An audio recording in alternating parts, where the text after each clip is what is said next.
Hi, Will Gethin here. Welcome to a special new episode of Follow You Blissters, the Hero's Journey podcast. In this episode, I talk with Serge Beddington-Behrens, a maverick transpersonal psychotherapist, spiritual educator and author whose books include Awakening the Universal Heart, Gateways to the Soul, and his captivating new memoir, Amazing Grace. In this conversation, echoing the mythic tale of the Buddha, we explore Serge's extraordinary journey from pampered half prince, raised in the lap of luxury on London's Pall, through to his emergence after many trials and wanderings as a teacher of transformation, activist and aristocrat of the soul, dedicated to supporting the flourishing of humanity. I hope you enjoy the journey.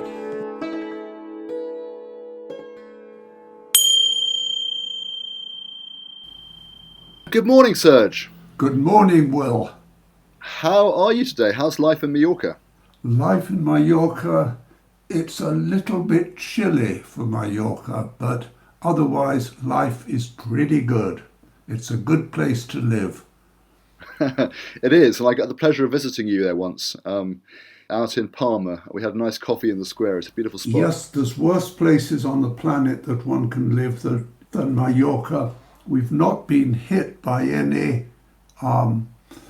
tsunamis or earthquakes or storms or droughts yet.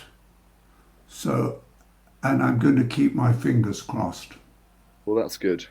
So, Serge, you have a wonderful new book out, Amazing Grace, which I read with huge interest and fascination. I'm very honoured that you say that. Thank you, Will.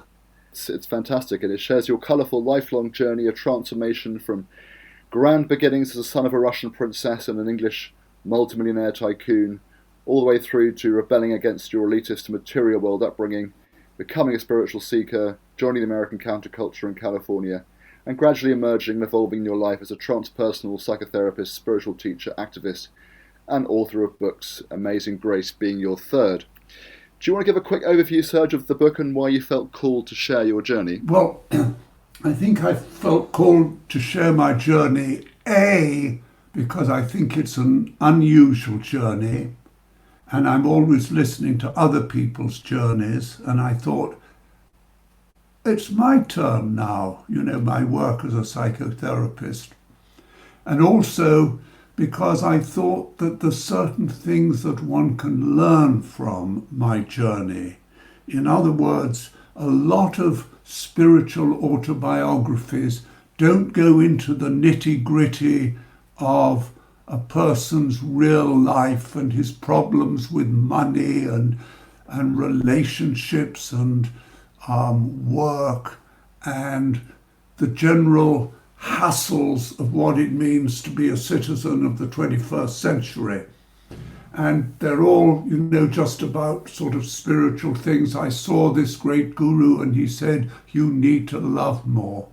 So I presented myself as an ordinary person, which I see myself very much as, struggling in this challenging world with trying to become more fully who I am as a human being. And so that's why I wrote the book, because I thought that people on a similar journey could maybe learn something as much from my mistakes as from my encounters with some rather remarkable people whom I've been privileged, deeply privileged to have met along the way. So that's basically why I wrote the book, Will. You, of course, have been my psychotherapist on-off over recent years, and I remember when we first had our first session, you said that you hoped that as someone who'd made a lot of mistakes along the way, you could be some kind of guide to the journey and the kind of challenges that we face, and that's really appealed, that sense of coming from that place of someone who's made plenty of mistakes themselves and knows the terrain well for it. Will, and I just want to say that I really value our buddyhood now, and a lot of people I work with become friends because I don't like the separation between the therapist who reveals nothing about himself and the poor client who's got all the problems. So I try to do my work from a more human point of view, saying we're all in the game together, and perhaps I can help you, as you said, Yeah. Will, because I probably made more mistakes than you, as I'm a bit older than you. Yeah, exactly. And do you know what, Serge? I remember the first time I'm not sure how much you remember about this encounter, but we met for the first time back in about 2005, I think. I just moved down from London to Gloucestershire. I was working partly in the Isbourne Centre. That's right. And I was looking to try and promote some of the tutors, as I used to call them, the spiritual leaders that took the programs. And I was looking to sort of find someone interesting to interview, probably for promotional purposes for the Isbourne, but also I was embarking on my own journalistic sort of sub-career at the same time. And so I saw you, I flicked through the program, and you seemed like the most interesting person to write a colourful feature about. So before I knew it, I was heading off to come to your little house in the Cotswolds, and had a chat, and you told me about your story and how you'd been the son of a Russian princess who'd escaped the Russian Revolution, who'd married this wealthy English tycoon, and how you'd gone to Oxford University and become a sort of playboy, and how you then rebelled against that sort of material elitist world you've been brought up in, and gone and joined the American counterculture, become a transpersonal psychotherapist and activist and spiritual seeker, later teacher, set up the Institute of Conscious Evolution. And I was like, wow, this is a fascinating story. And I think, looking back on it, I've realised that it's a very strong parallel, of course, with your story, and I'm sure it's probably not lost on you, and the Buddha's story, who, of course, was born into a palace in the Pall, had all these riches, peeked outside the palace eventually as a young man, saw all the suffering in the world, and decided he wanted to do something about it, and he left the palace and he escaped and became a wandering mendicant, and went on his path of a spiritual, a beggar / holy man who became awakened and became the Buddha. And you've had a sort of very similar path, not to suggest that you're the Buddha. Only sadly, Will, I didn't sit under the Bodhi tree and become enlightened. No, you became instead a gnarled old toad, as you describe yourself in your book. A gnarled old toad. Who always landed on a safe water lily. Yes, exactly. Yeah.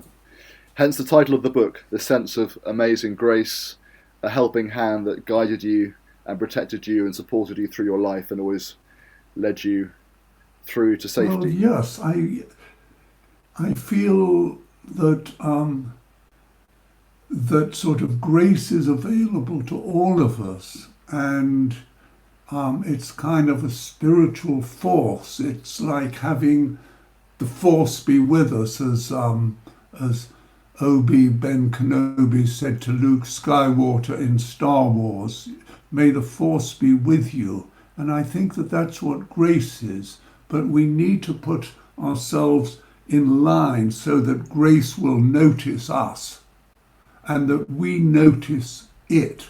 I think there's that saying of Jesus that many are called but few are chosen. I think grace calls us all, but most of us are too busy with our own selfish lives, or that we don't quieten enough to hear the still small voice, or our intuition, or the deeper wisdom inside us telling us what we need to do and where we need to go in our life.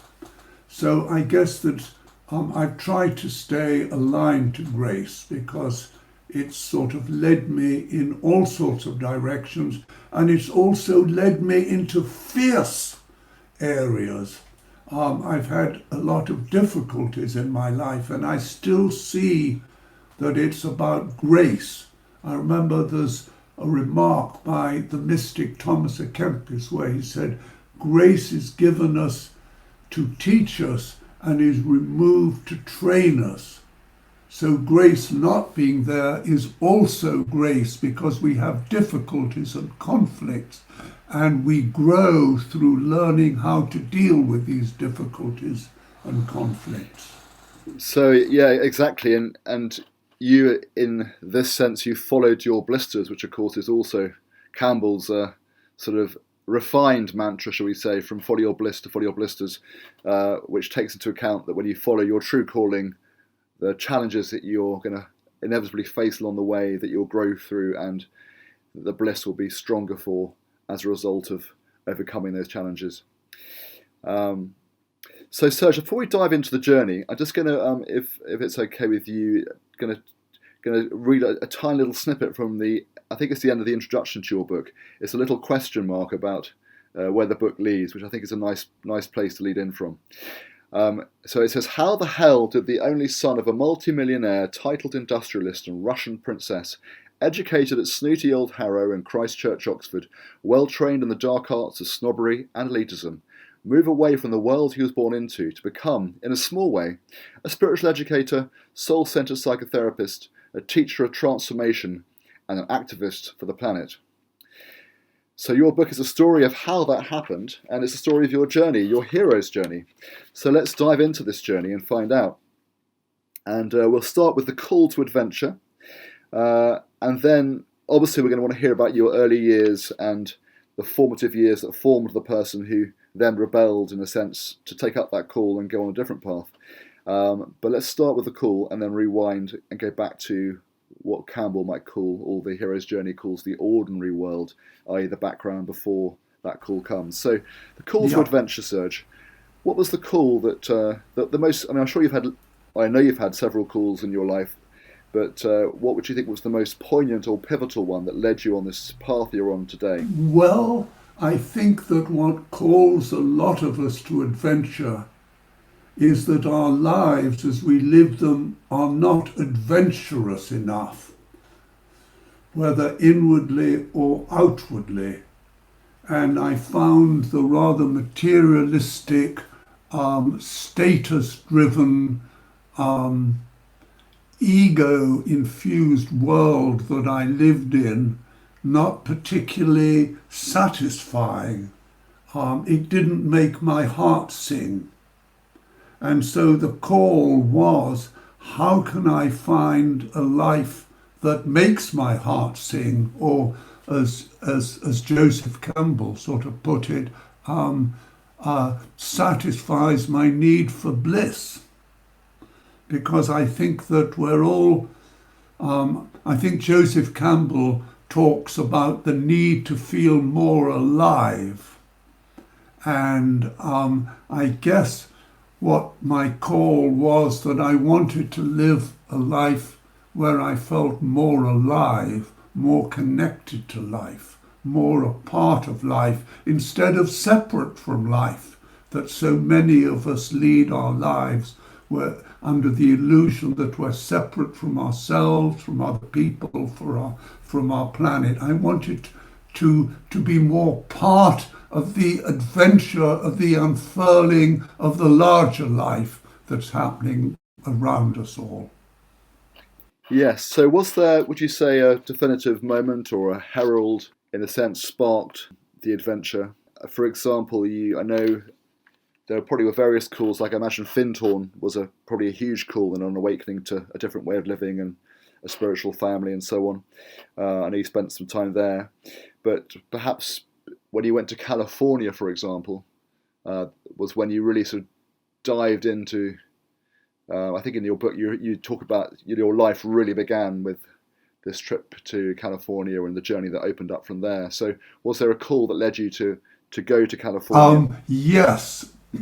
Going to California was an epiphany. I found my tribe. I didn't feel a part of... in England, Will, I felt like a pea in the wrong pod. I had to put on a face to be with the people that I was with. I had to put on a face that I felt was not quite Serge. And in California, I arrived when the human potential movement was taking place, which was much, much more important than the Haight-Ashbury turn on, tune in, zonk out. psychedelic movement that had been sort of sparked by Timothy Leary and Ram Dass. Yeah. But the human potential movement was absolutely fantastic, because I arrived and all the visionaries from Europe seemed to come to California when I did, to develop their new philosophies of life. Roberto Ascioli, Ida Rolfing, Moshe Feldenkrais, the Feldenkrais technique, and Fritz Perls. And it was an incredibly exciting time, because everyone there was exploring what it means to be human. What are the technologies that allow us to transform? So I became a part of this movement of discovering how we can be more fully human. And everyone around was part of this adventure. It was a great adventure. And everyone came at it from a different angle. And I got to meet and even work with some of my spiritual heroes, who are people who are not well known, but for me it was an enormous honor to hang out with these people. And I realized that when we hang out with awake, alive people, exactly in the same way, if you play tennis with someone who's much better than you, you lift your game.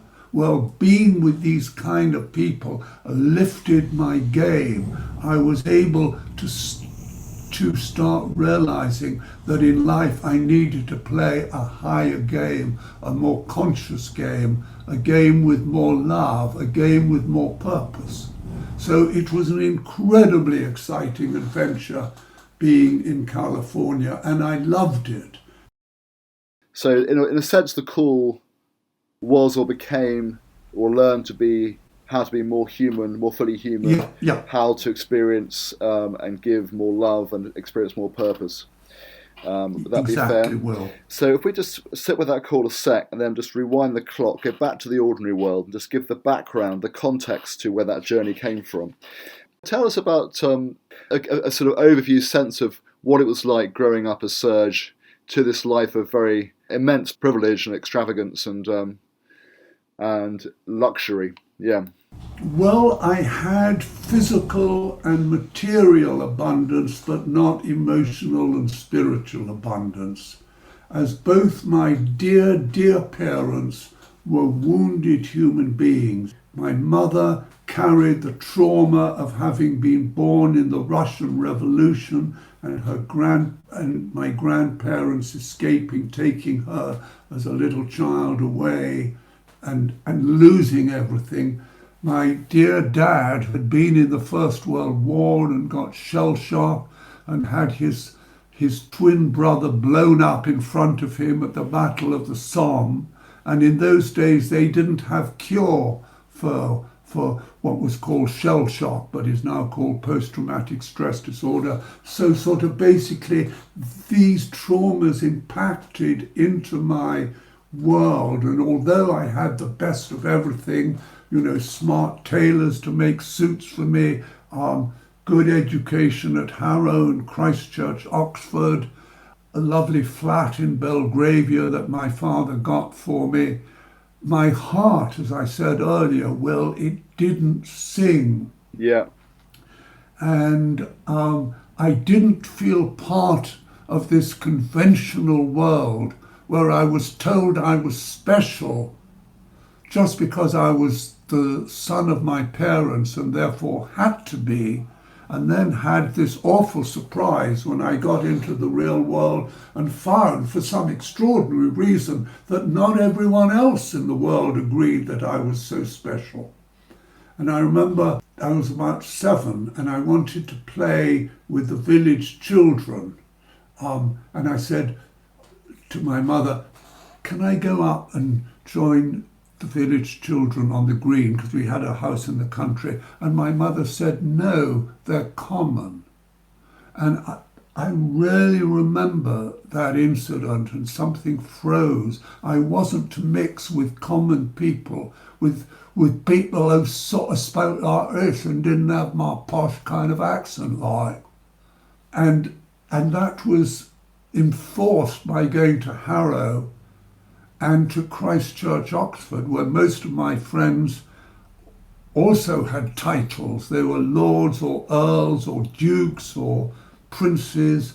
I was there with dear Prince Hassan Talal, who was nearly made King of Jordan, but when King Hussein died, he made his son, not his brother, king. So I was brought up in a world of celebrities and royalty and famous entrepreneurs and businessmen, and I was always going with my father when he'd come to see me at Christ Church, Oxford, to have lunch with that great monster, Robert Maxwell, who embezzled the pension fund of everyone. And so I sort of grew up in that world, and it didn't work for me. But it also imbued a sense that sort of everyone sort of, was there to be my servant, because we had about 20 servants for my father, mother and me. So I could throw my clothes on the floor and the humble skivvies would pick them up. And so I sort of went into the world with a lot of that conditioning, sort of thinking that everyone, should pick up my messes, and I would project that on a few of my good friends and girlfriends, and they became horrified. Oh God, what's Serge going to put on me next? It was an entitled world. I felt entitled. I felt superior to people who were not white-skinned and sort of upper middle class. And so I had to do all that letting go of all these patterns. I think I was certainly homophobic. I was a bit racist, dreadful. But it was the climate, it was the atmosphere I grew up in, and I didn't realize these things until later. So I had to do a lot of letting go, or sort of decluttering of my self-will. Yes. Well, as you continue to say in the book, you had a huge amount of work to do to gradually sort of eradicate, as you refer to your sort of alter ego or sub-personality as Lord Snooty. And I love the way you described you had to sort of gradually eradicate his top hat and his tailcoat and all the rest of it. Yeah, and then for quite a bit in my life, I lived out both identities. And when I went to California, I would sort of hang out and talk about consciousness sort of with my new friends and, the new world that was emerging and what I could do to create it. And I'd be wearing my cowboy boots and cowboy shirt. And then I'd sometimes come back to my old barn that I still kept on in the country and sort of wear my green smoking jacket and my Gucci shoes and sort of have smart dinner parties. So sort of both these worlds coexisted for some time in me, and it took quite a bit of time for them to merge, because I would sort of I would live from one identity to the other, because Lord Snooty took a long time to fall away, because he'd been drummed into me very strongly. Yeah, you mentioned, of course, that your father's death was a very pivotal moment in your life, and maybe that was part of allowing that conditioning to die in a sense as well. My dear father, sort of bless him, who wrote a long autobiography and mentioned me in 2 lines that he had a son called Serge, because that was where his values lay. He was not a bad man, but he was a wounded man, and he bullied me. he tried to make me more like him. He was always telling me what was wrong with him. So I felt this terrible weight of his expectations on my shoulder. And he projected his dark side, his weakness onto me, so that he could make me wrong and make me carry all the woundedness and hurt and insecurity that he didn't want to own in himself. He projected onto me. So when he died, I was liberated of all that, and I could begin to be me. And it wasn't that he was a bad man or a wicked man or a dishonest man. He was just a wounded man and was doing his best. People carry traumas, and traumatized people traumatize others, as we're seeing in the war at this moment. Both the Palestinians and the Israelis have been traumatized in different ways, so they're enacting out their traumas with each other. And, that's the wounding of the world. So, if we're to have a better society, we need to find ways of healing these traumas. So that's really my ordinary world. So when your dad died, you sort of gravitated increasingly towards more sort of spiritually minded, kindred spirit types of people? Yes, I felt freed of something. I felt liberated. And because I had a bit of money, I didn't have to go, like most of my other friends, into some job that I didn't want to do. So, I was very blessed and privileged in that way, and I'm always sort of grateful for that. You got involved with Kriya Yoga for a bit, didn't you? Which I was interested to read about, and had some kind of breakdown, would you say? Well, I tell you, Will, I explored sort of different spiritual paths, and I got involved with Kriya Yoga with a young Swiss Swami who didn't realize I wasn't strong enough to do these very powerful techniques that he was suggesting that I do. As a result of which, I began to go a bit crazy, sort of light infused all around me. I'd taken a job as a publisher, and suddenly I went in, and a great author, I was asked to edit his book, and I told him it wasn't spiritual enough and it ought to be scrapped. And then a girl I met at a party, she liked me and asked me to come back sort of with her, and I sat beside her bed all night meditating, and I began to see there's something going weird in me. I was going a little psychotic, and I also thought that I was a super heroic hero, superior to all my fellow human beings, and had come in to save the world. Basically, Will, I was going a bit psychotic. I was suffering from a Christ complex. I thought I was the Christ. So I had to stop doing this because it was really dangerous. But it was a great lesson for me, so that whenever I've had clients who've done spiritual practices, I've made sure that they were strong enough to be able to do them. So it was a great learning. Do you think it was a spiritual emergency? I do, absolutely. And out of that, a kind of humility came, because I became so inflated. Because what happened was I was touching a spiritual bit, and my ego, instead of being lowered by this, was actually inflated, and my ego took hold of this. And I was now no longer a superior half prince, but I was a superior,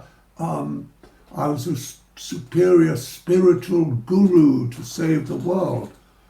And it was quite scary, but a great lesson of how the ego can take hold of our spiritual aspirations. And you actually see this in many gurus today, who feel that they're superior to other, human beings, and of course none of us are. Yeah.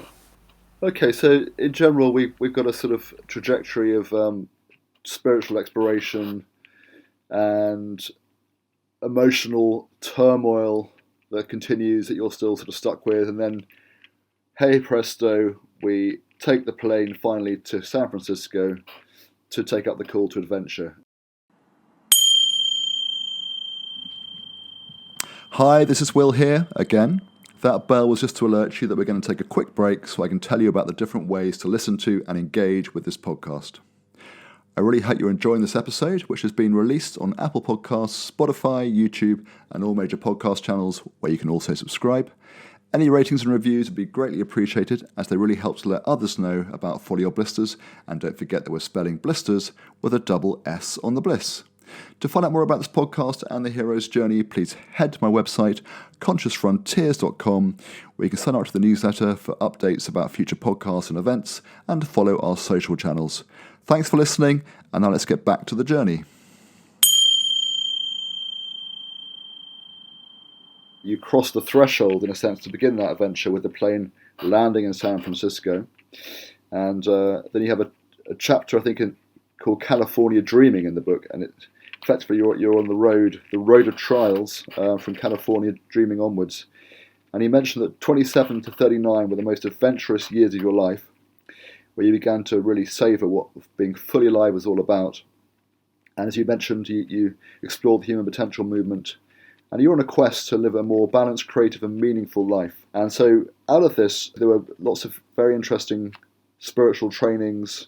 You did probably very interesting spiritual mentors. It'd be great to maybe touch on a couple. Well, I would say that the three most interesting ones were my encounter with the heart teacher Brew Joy, going on a Native American vision quest, and encountering a Buddhist teacher who lived in 300 BC, who Suzuki, the great Zen scholar, thought was the greatest Chinese philosopher of all time, Chuang Tzu. So perhaps I should tell you a little bit about each of those. Yes, please do, yeah. Brew Joy was a teacher of heart. A friend of mine said, if you're going to San Francisco, be sure not only to wear flowers in your hair, but to encounter Brew Joy. So I did. And there was my first encounter with the heart that has been central to my life as a teacher of heart ever since. And I realized that what was lacking in me and what was lacking in the world was that I was mainly left brain, the right side of my brain, that's the side of heart and love and vision and creativity and empathy and altruism, that this side of me was closed. It was full of fears and wounds, and that I had to heal my heart and open my heart. And I had some profound awakening experiences of feeling great love for humanity and for the other people in my group, 10 of whom, I just arrived in California, and this was one of the first things I did, 10 of whom in this group became very close friends of mine.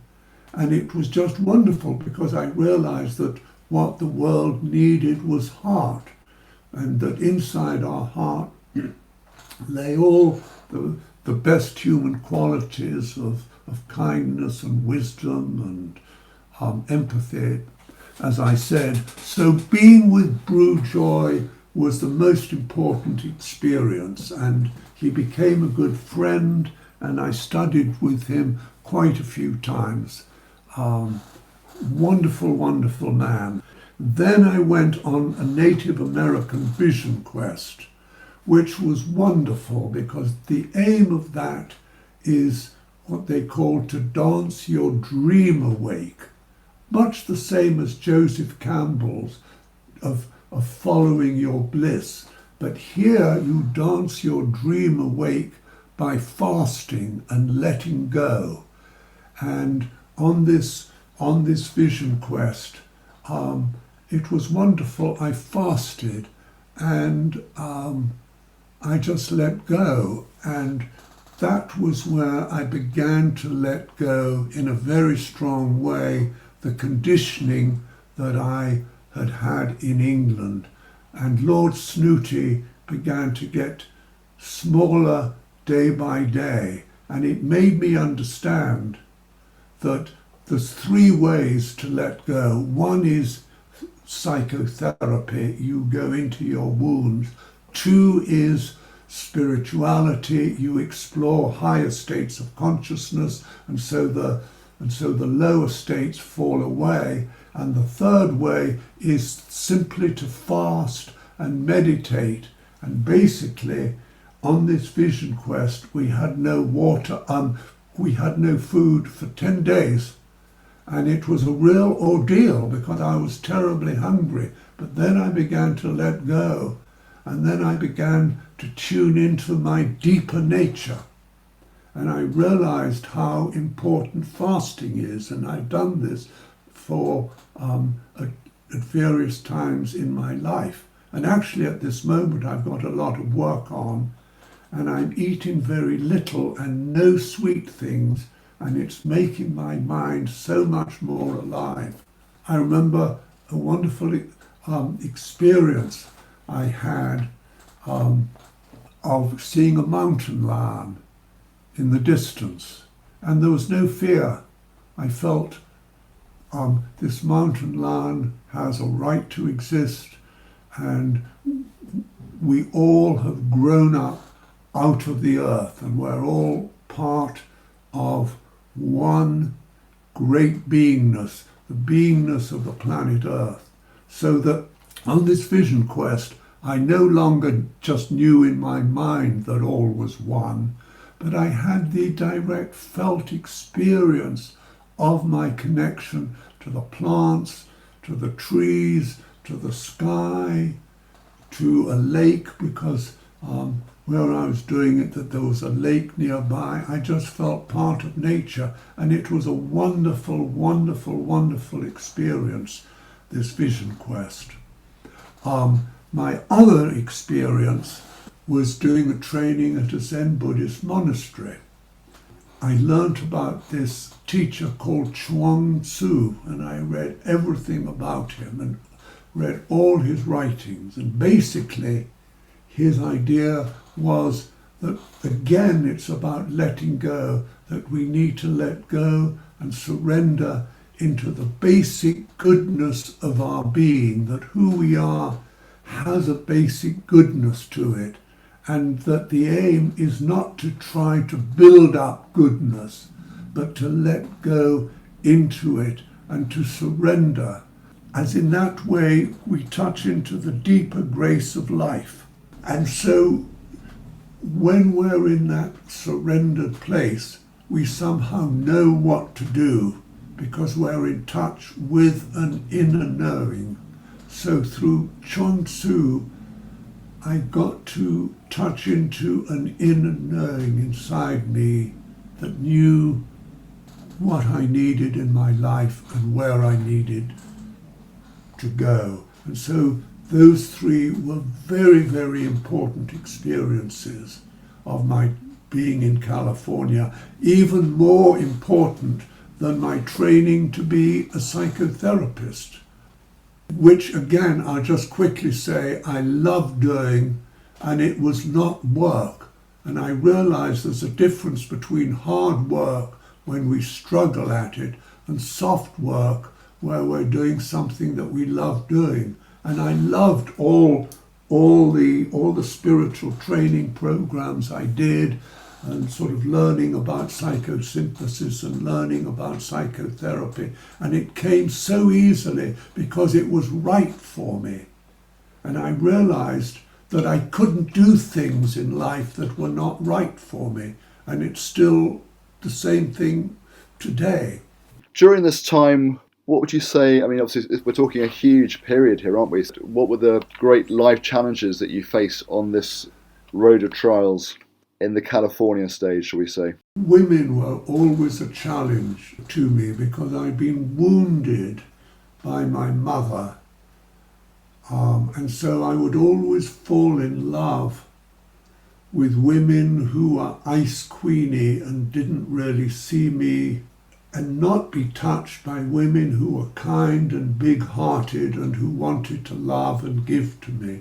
So there was always this conflict. I always ended up with the wrong kind of woman who would often leave me, or I would leave them, because I learned a rejection pattern from my mother, who could not let me in because she carried that trauma, that clenchedness, as a result of her experience as a tiny baby with the Russian Revolution, and also was always being taken away from me by my father to accompany him on his business trips. So just when I'd be comfortable with my dear mum, she'd have to go away on a business trip and I would feel abandoned.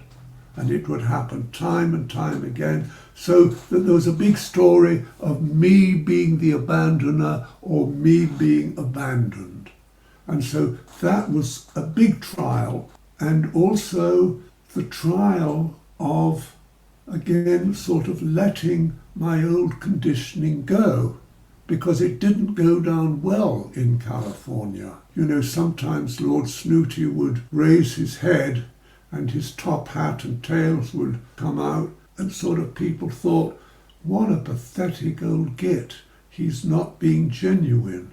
So my challenge was, how can I really be the genuine me? My bigger challenges came a little later. Do you want me to talk about those? I'll tell you what, before we do that, I'd love to hear just a little bit about, because I know you know, this is the Hero's Journey podcast, and I know you study with Joseph Campbell. I'd just love to hear a little snippet about how you found Joseph and how his teachings inspired you. When I met Joseph, he would be about the age that I am now. And the thing about him that I loved was that what I loved was him as a human being, that he had a humbleness and a goodness and an integrity to him. And he was a true gentleman in the real meaning of the word, a gentle man and a wise man and a kind man and an inspiring man. And I think, quite apart from what I learnt from him, which was a lot, it was really his beingness that kind of rubbed off on me. And after having completed my study with him, I felt more inspired to continue on the path that I was going, because he'd always emphasize that we needed to let go the path that our conditioning has told us we need to be on and find the path that your heart wants to be on. And so I realized that the thing about being with great teachers is that their beingness is almost more important than the actual knowledge that you learn from them, because something about his beingness rubbed off on me. And it was a great honor to have been connected with him, just like it was a great honor a little bit later. I put on a Congress for the New Age, the Florence Congress of the New Age. I put this on with a couple of friends, and we invited all the great visionaries to Florence, because it was where the first Renaissance took place, and we wanted to celebrate the second Renaissance that we felt was being born now. And I had the honor to hang out with Buckminster Fuller, whom people don't know about today, but was a great genius and a scientist and a poet and an inventor and a writer of many great books of consciousness, and the inventor of the geodesic dome. And he was, again, a completely humble and loving person who listened to me and was a space for me to unfurl myself. And I've always realized that great teachers are people who listen to you, and they don't tell you how great they are, but they create a space for you to try to reveal who you are. So that's what I learned from Buckminster Fuller, and that's what I learned from Joseph Campbell. Great. Well, there's all sorts of interesting adventures I'd love to hear more about, including your time with the snake in the cave, which, but I think we'll probably move into the dark wood stage now. The dark wood, I guess, is where you faced your greatest obstacle, the greatest challenge, and yeah, tell us about that, Serge. My first dark woods was before I went to California, I felt very lost. I'd suddenly got lost. In being in England, I suddenly felt lost. For all the expansion that I was doing, I needed some guidance so I felt lost before I went to California. And then I think my biggest challenges came, Will, when I came down from the mountaintop, when I realized I needed to leave California and come back to England and bring back something of what I'd learned on the mountaintop, to bring back into my old world. And that was when my challenges began. Firstly, the challenge of being in my old world and missing my tribe. Then I became very, very ill and nearly died, and was 3 months in hospital, and had a very serious disease. And so all that time I was lying in my hospital bed, too ill to watch television or read, and so I would just lie. And I went through a long kind of dark night of the soul of being presented with all my faults and all the dark things about myself. And it felt as if I'd been completely abandoned by anything good, as if I was abandoned by love, by God, by spirituality. By grace itself. Yes, and that was grace abandoning me so that I could go into my dark side. Because I think the really, really important thing for all of us nowadays, and as Jung said, if you want to grow, don't sit in the light, but go into your shadow. The important thing is for us all to go into our dark side. So I had this time to lie in bed and go into my dark side, see where I was still selfish, see where I was still narcissistic, see where I was still too full of myself, see where I was still manipulative, and all these sides of me that hadn't fallen away in my other teachings, in my other experiences of Brood Joy and Vision Quests and Joseph Campbell, etc., were now being fed to me. It was another period of letting go, only now I was letting go into the darkness, and I couldn't do anything about it. That's the thing we try to avoid. When pain comes, we try to fill the gap with activities, with drugs, with being busy, with being social. I was on my hospital bed. I couldn't avoid going into my dark side. So that was a very important initiation, because when I came out and I was better, I was also lighter. I was not only, half my actual physical weight, but I was much lighter psychically. So that was an important descent. And another descent was when my ex-wife abducted my daughter. she said, I'm going back to New Zealand. I'm just taking Irina for a few weeks with me. And my daughter was then 9. And I was so close to her. And then she took her away and I couldn't get her back. And I realized that I had somehow let my daughter down and betrayed her. And I was so close to her. I loved my daughter so much, and I felt I betrayed her. And of course she lived with her mother, and in those situations, whichever parent the child lives with obviously takes their side. So I was the big bad wolf for many years, and that was very, very painful for me, but I understood it.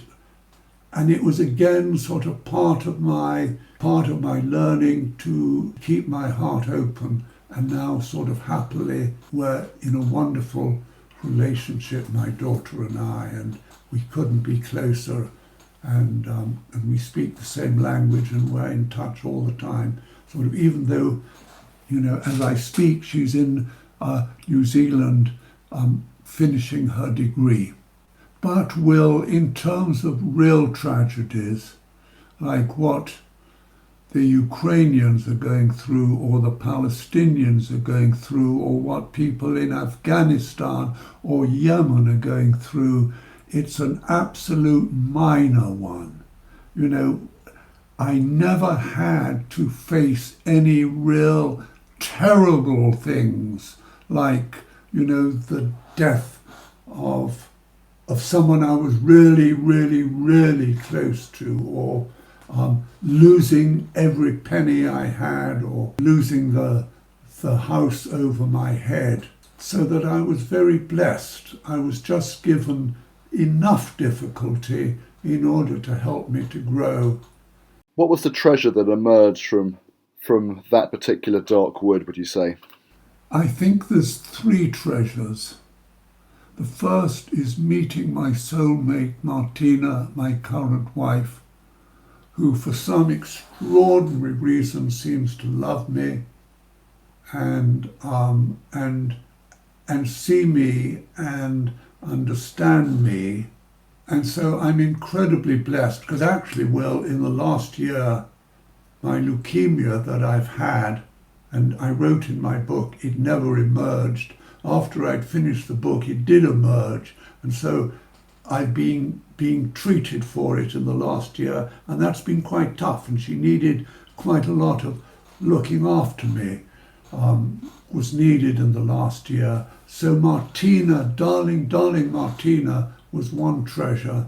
Another treasure is living on this beautiful island of Mallorca, where I can live very simply. You don't need to spend a lot of money. I feel very blessed here. I love sea and beaches and nature.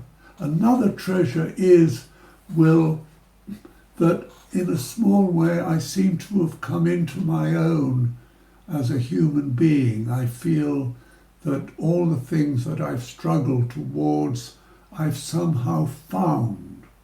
And I feel inspired a lot of the time. I feel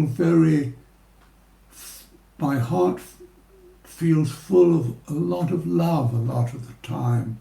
I'm very busy teaching webinars and I have a lot of clients, and everything seems to work very well on that front, so that I feel that a spirituality which I've looked for and struggled towards has suddenly, in my old age or my sort of latter years of my life, has sort of kind of embraced me. I feel embraced by a good spirit a lot of the time. That's a treasure. And a treasure is also being very close to my daughter. So basically, Will, I feel sort of blessed. I feel that I've come home in a little way. I'm not going to say enlightened, but I feel a lot of light and joy and fulfillment around me. And a lot of my struggles have sort of fallen away somehow of their own accord, or I've grown out of them, or, or somehow my soul said, yes, Serge, you've been struggling enough. Now I'm going to allow you to come out of the darkness and into the sunshine. You completed your odyssey and you're bearing the fruits. Yeah, I'm bearing the fruits, and it's interesting that although I've got a few physical challenges at the moment, they don't in any way hold me back, or they don't impinge upon sort of what I call, or I feel to be a good spirit, and I feel a great friendliness towards the world. I think friendliness is the word. I feel the world is my friend, and I walk in the streets and I smile at people. Fantastic. And yeah, that sense of coming home, it reminds me of Dorothy at the end of The Wizard of Oz. She says there's no place like home, and that refers to being at home inside herself, whatever she is. So there's that. Yeah, you're at home in yourself, wherever you are. Happens to be Mallorca, but you're at home in yourself, and you have returned. Yeah, I think sort of returned, and as T.S. Eliot said, and you know the place for the first time. So it sort of does, as if I've been looking for something but not sure what that thing is, because you're looking for it. And somehow, and I've never said this before or realized it before, that I seem to have found something that I was looking for.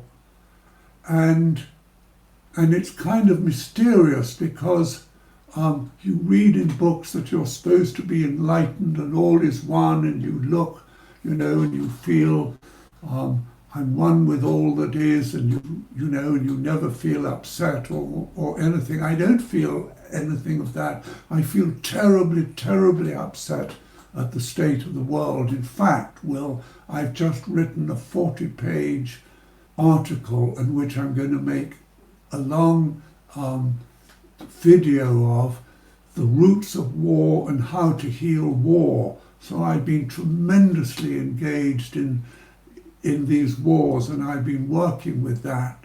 And it's my pain at the state of the world, and it's my pain at the inhumanity around us that is sort of leading me towards that's inspiring me. And I never want to stop feeling the pain of the world, because that's what makes me human, and I'm part of the wounding of the world as well as being part of the solution. But I want to live from a place of having hope. And in my book Amazing Grace, I wrote 24 things. Yeah, if I could just say, as we're now effectively in the return stage of the journey. You've returned with 3 books: Awakening the Universal Heart, Gateways to the Soul, now Amazing Grace, which we're discussing. Part of that return, you've also brought through your lots of great ideas and prophecies for the future, and you're very positive about the future, and I think you want to share some of those now. Okay, with the gradual emergence of a more holistic vision, a new consciousness of fullness of being begins to permeate the thinking of millions of people, with the result that the mindset of separation and scarcity begins gradually to melt away. Visionaries or activists working for a transformed world will be honoured and encouraged. They will come more and more into their own and will become the new centre of power in the world, while those who are currently at the centre of things, i.e. our war leaders, and will find themselves increasingly slipping away to the peripheries. In this context, personal achievement will no longer be measured in money or power, and being wealthy will no longer be defined by what we own, but by the quality of our lives, how much we're able to love and be loved, how creative we are, how holistically healthy we are, and how much we're able to live with kindness and heart. We'll start creating a participatory society, one where all people will have a voice in the decisions that affect their life and future. More and more people will start demanding freedom and having their rights respected. And by the end of this century, I predict the demise of many right-wing dictatorships. Democracy, which at one stage was rapidly falling away, will come bouncing back, only now manifesting as an even truer voice of the people. A new model of what it means to be human begins to emerge, whereby we no longer deify the rich, the notorious, and the celebrity. Instead, we come to see that our real heroes, or the real great and the good on the planet, are those who live unselfishly, humbly, wisely, simply, and unpretentiously. I see a new aristocracy of soul, i.e., instead of wealth and hereditary, an aristocracy of soul being people who have elevated their consciousness. Being composed of men and women who will have worked on their own evolution, will start coming into being. Let's just talk about where listeners can find Amazing Grace. Amazing Grace can be found in the bookshop called John Sandow in London, and can best be found, I think, ordered on Amazon, or if you go onto my website, that is www.sergebeddington-behrens.com, you will also find ways of finding it. And you can find out about my work and sort of listen to other videos. I've just made a video called Fierce Grace that's quite interesting. And I just want to say that anyone who listens to this, if you'd like to hang out with me for an hour, if there's any questions that's brought up, for no charge, just send me an email, say, "Dear Serge, I listened to your talk. I'd like to have a chat about something that you brought up. Please email me. I'd be delighted to hang out with you for an hour. Please feel free." Well, that's a very generous offer. Thank you, Serge. And I'd heartily recommend hanging out with Serge for an hour. It's hugely inspiring. Brilliant. Thank you so much, Serge. So just one more time, the website address is www.sergebeddingtonbehrens.com. SergeBeddington-Behrens for sugar.com, and you'll find my email address and all ways to get hold of me from my website. Brilliant. Thank you, Serge. Thank you so much for all your honest sharing and your... Thank you very much, dear Will. It's been an honour talking to you, and I think it's really heroic, this work that you're doing, because you're very much a server. Your life is devoted to helping other people in all the things that you do, and you're a very lovely man, dearest Will. So sort of thank you for the gift of your being, and thank you also for asking questions that have elicited, I hope, a full response from me. Thank you for sharing your extraordinary journey, Serge, and your wisdom. It's only rock and roll, man. But I like it. Brilliant. Thank you very much. Thank you, Serge. Ciao. Okay, thanks. Ciao.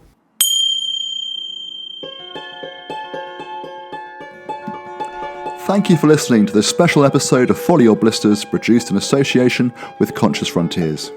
I'd like to say big thank yous to Michael Tyack for the music and to our wonderful partners, which include the trailblazing New Consciousness magazines, Resurgence and Ecologist, and Kindred Spirit, the UK's Frontier Restorative Festival, Medicine, and here in Glastonbury, the vibrant Red Brick Community Enterprise Hub, as well as GWS Radio, who kindly lent us their recording studio and edited this episode. Finally, if you have friends who you think would enjoy or benefit from this podcast, please do spread the word. Thank you.